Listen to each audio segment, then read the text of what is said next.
Hello, everybody. It's Jmix here, and I wanted to address some recent criticism that my main channel has gotten over the last couple days. And I would like to take a chance to differentiate exactly what it is that people perceive versus what the truth is. Now, there are very few things that are important to me in life that I hold as a standard, a gold standard, if you will. One of those things is my word.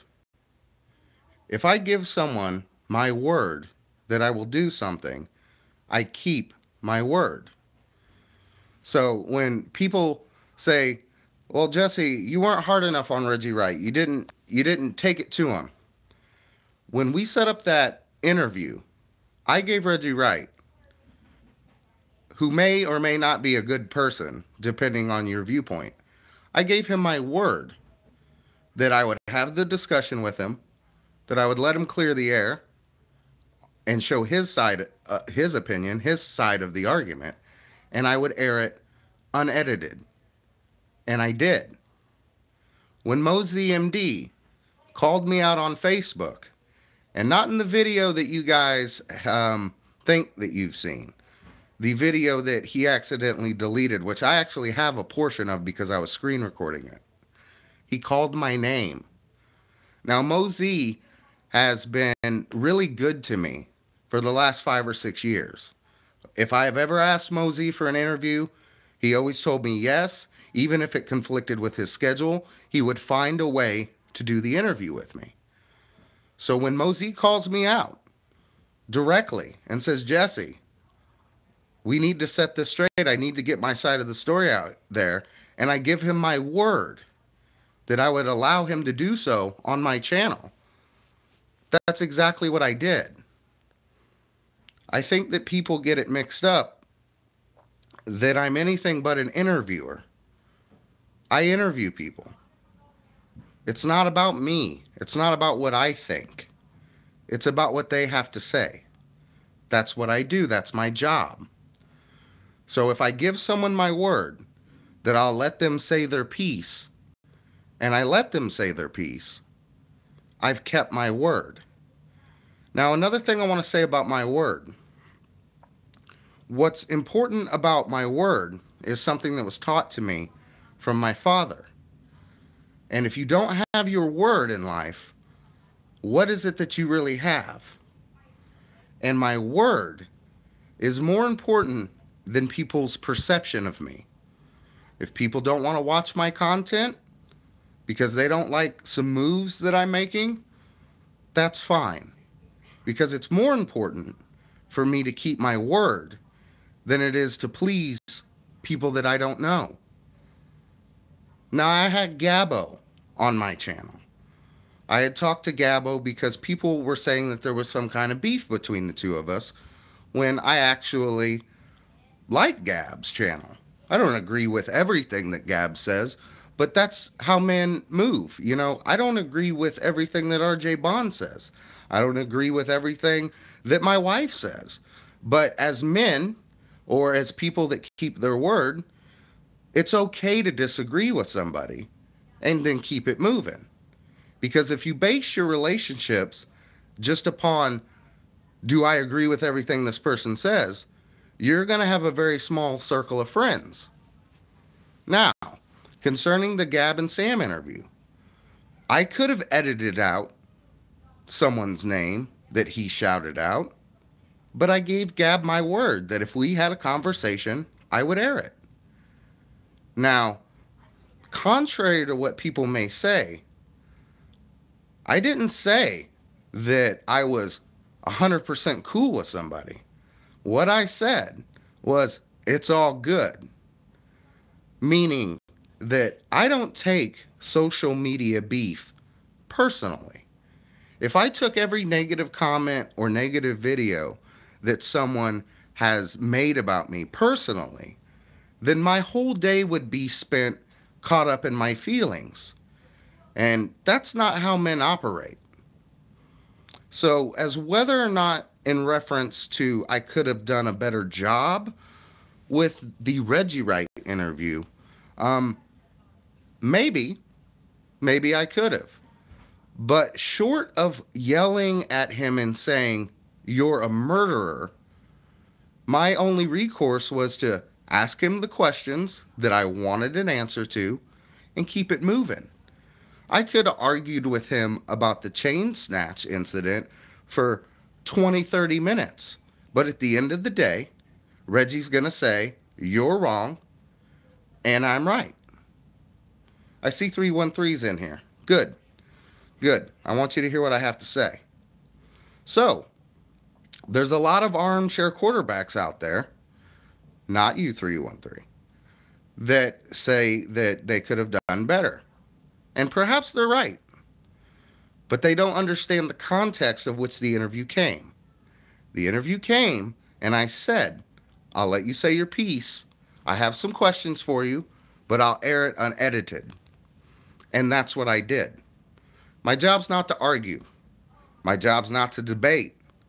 My job is to get people on record saying what their side of the story is, and you guys to decide.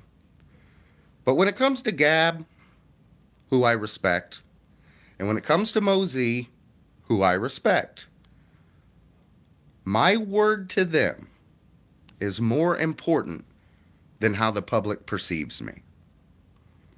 So if you guys don't like me, or you think that I'm going in a direction that you don't like, you can think that. That's fair. And you don't have to watch the videos.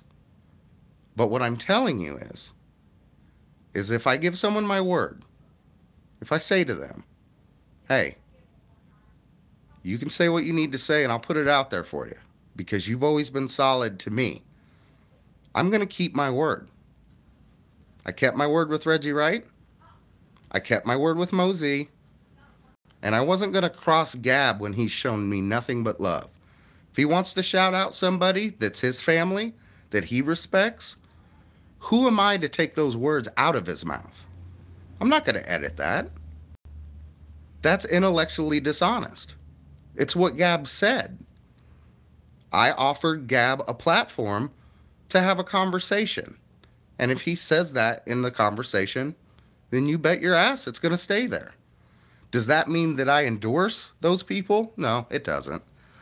But it means that I'm being honest when I allow someone to say what they say unedited because I told him I would. I respect Gab, much love to Gab, and I'm not going to turn on people because that's what they expect. The internet seems to be blood sport. I don't care about the blood sport. This is not about blood sport to me. It's just about information. I'm trying to put out information. All right? I asked Gab why he thought that Tupac was alive. Gab asked me, "Have you seen his death certificate?" I told him, "Yes, I have." But I can see points and counterpoints. Because if I would have told him, "I don't see any point to what you're saying," I would be being intellectually dishonest. I sounded a little bit dyslexic right there when I tried to say that. But the point of this video is, people can criticize, and I'm a big boy, I can take it. But there's a difference between criticizing someone and armchair quarterbacking. The only thing that stops anybody else from having a go at Reggie Wright is them. So 313, big homie, if you want to go at Reggie Wright, have a go at Reggie Wright. But if you have some criticism for me, you have my phone number. I shouldn't have to stumble upon a Facebook post of you criticizing me when we talk all the time on the phone. Am I wrong? Do you not have my phone number? And the exception I take, and the reason I'm doing this publicly, is because you did it publicly for me. So the exception I take is you said that my words could be used against me by my enemies. And you're right. But my question for you publicly is, why would you give them that idea to begin with? Why would you drop that game on them to begin with? I knew that my words could have been used against me. You knew my words could be used against me. The difference is, instead of calling me on the phone and saying, hey man, I think that they could do this, you put it out there for the public. And you know some of those viewers know these guys. So you're giving them the blueprint on how to smear me. You have my phone number. Now, there's no beef between me and Terrell at 313. Mr. Foster, there's no beef. If there was, I have your phone number. But this video is about perception and words. If I give my word and I keep my word, I don't give a fuck what people's perception are, because I kept my word. And even if I give my word to a dirtbag, I'm still going to keep my word.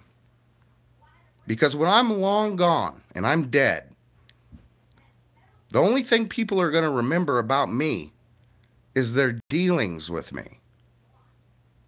And no matter whether it's Reggie Wright Jr., Mosey, Gab, anybody in the world that may not be your favorite YouTuber or your favorite person, as long as I kept my word to them, then I did my job as a man. I can take the criticism. I'm a big boy. I can handle it. But I keep my word to people.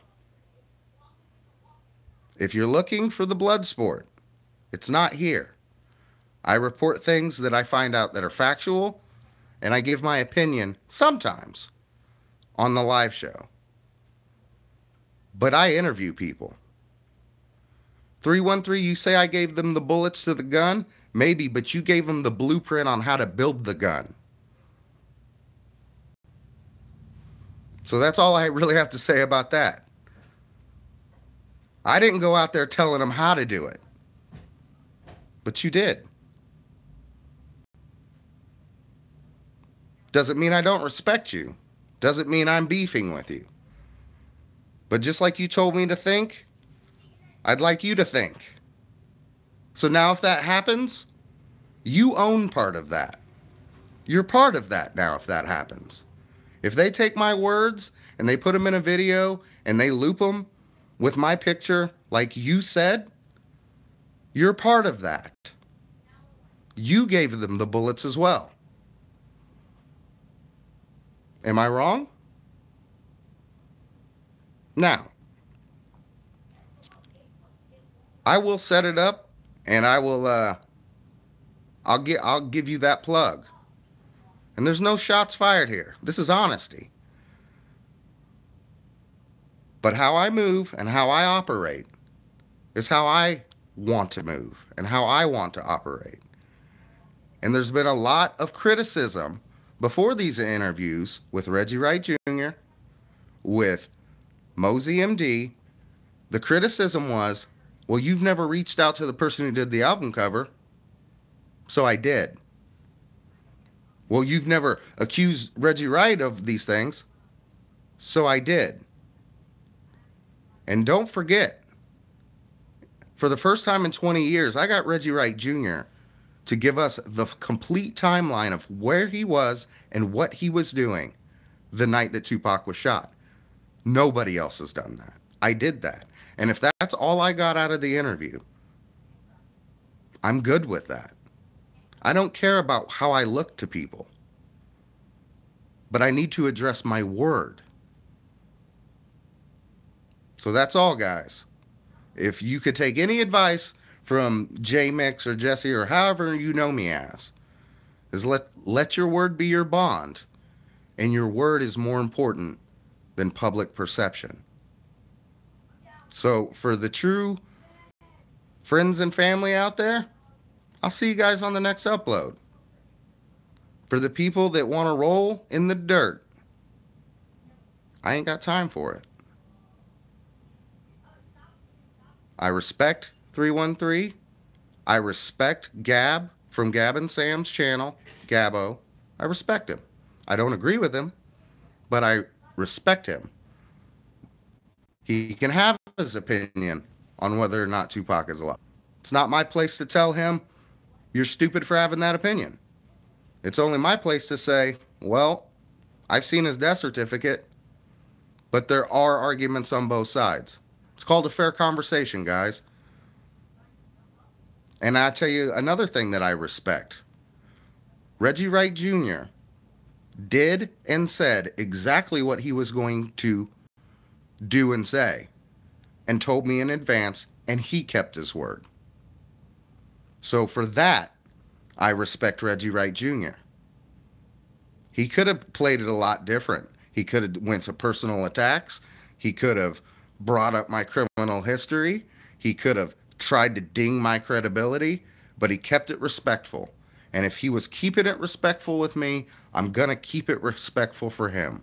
Because like I said earlier in this interview, what did you guys want me to do? Just yell at him, you're a murderer 25 times?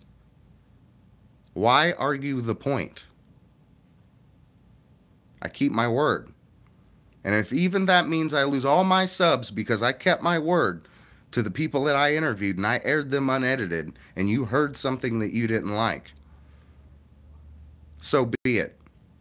The channels aren't an echo chamber. They're for multiple ideas. So one love, everybody. That's what I had to say.